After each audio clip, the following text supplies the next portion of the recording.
So welcome back to DC Silver Age Storytime, and today's story comes from Superman's Pal, Jimmy Olsen, number 50, published in January 1961 with story by Otto Binder and art by Kurt Swan. This is the space age, as we all know, and one day, by a twist of fate, one reporter, Jimmy Olsen, becomes a Cub spaceman riding a rocket away from Earth with Clark Superman Kent marooned on an asteroid. There starts a fantastic series of riddles that lead up to the most amazing revelation ever known to science. See if you could solve the clues and guess the answer in advance when astronaut Olsen explores the weirdest asteroid in space. Look, Clark, if intelligent beings built that giant glass dome, why haven't we met any people here? I can't tell Jimmy the truth about this strange asteroid. It would shock him out of his wits. In Metropolis one day, as Cub reporter Jimmy Olsen covers a new exhibit. Wow, your life-size replicas of the world's biggest beasts are great, Professor Barton. I'll give you a good write-up in the Daily Planet. But wait, Professor, everybody knows that no whale's throat was ever big enough to swallow a man. Whale that swallowed Jonah. I disagree, Olsen. My theory is that this was an ancient species of the wide-throat whale. And it could have swallowed Jonah. But I can't swallow your theory, Professor. I'll give you 24 hours to remove that misleading sign, or I won't recommend your exhibit to my readers. Later, Jimmy attends a press party for the premiere of a space movie. I'm the producer of the movie, Olsen. As a publicity stunt, we want all reporters to wear a genuine spacesuit for a special ceremony. What this well-dressed spaceman will wear, eh? Presently, it has everything, Olsen. Oxygen tanks, helmet, radio, and a utility belt holding a flashlight, signal flare, knife, and rope. Super duper. But what's this special ceremony? In the nearby lot, that space rocket will be launched later as the starting signal for our sensational movie. The automatic controls are set inside. Soon after, when reporter Clark Kent also joins the press group and seeks out his young friend. Jimmy, nobody's allowed inside that rocket. You might upset the controls. Oh, I just want to take a little peek, Clark. I'll be careful. As Clark dashes in after the impulsive youth. Yipes! I stumbled and hit the lever. Roar! Great Scott! That set off the rockets too soon. An automatic device claps the hatchway shut and, holy cow, we are taking off and heading for space. We're trapped, Clark. Clark Kent is trapped in another way, unknown to Jimmy. If I fly with Jimmy, it will expose me as Superman. I'll have to let the rocket go now. The strain of high-speed G-forces is terrific. Later, far beyond Earth. The rocket will keep going in outer space, Jimmy. We'll use the ejection tube and land on that small asteroid. But we'll be killed by the fall. But a moment later. Relax, Jimmy. The asteroid's gravity is so light, we came down as gentle as balloons.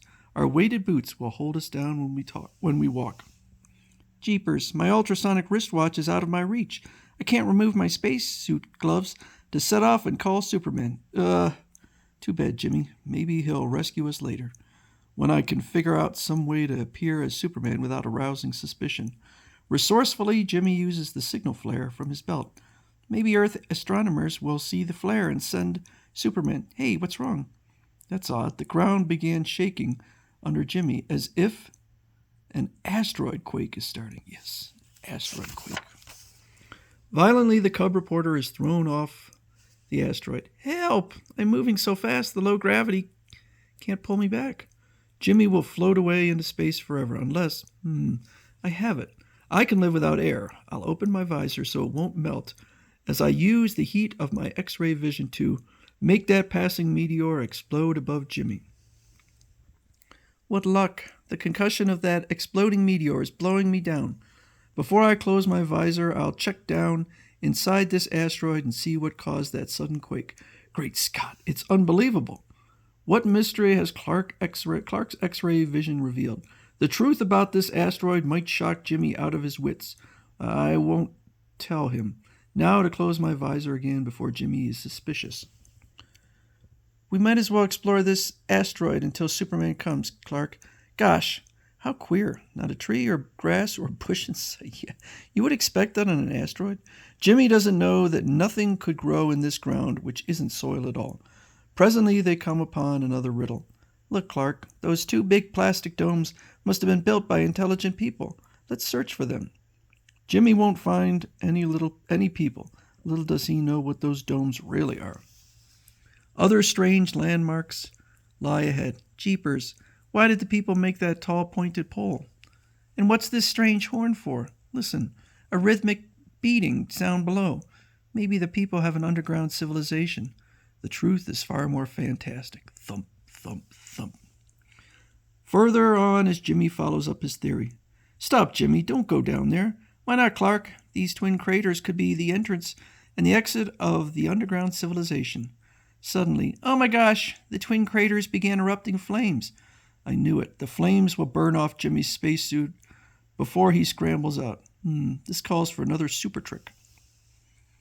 After Clark inhales a super lungful of his spacesuit's air supply, I open my visor now to use my super breath and blow the flames aside while Jimmy climbs to safety. I hope that cured him of recklessness.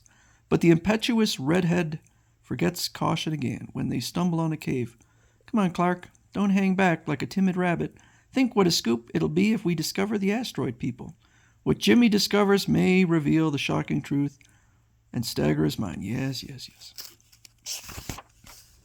Further in a strange barrier. We can squeeze through here, Clark.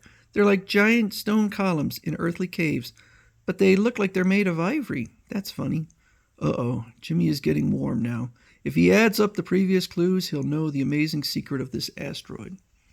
Beyond in growing darkness as they unhook their belt flashlight. This red tunnel seems strangely familiar, but I can't place it. Oops, I dropped my flashlight. It burst into bits. It's so fragile. Jeepers, what's that loud sound? And this red tunnel can't be made of rock. It's twitching as if my broken flash irritated it. Carr. And that strange sound, holy cow, now I get it. I know what this hurricane is that's blowing us out of the cave.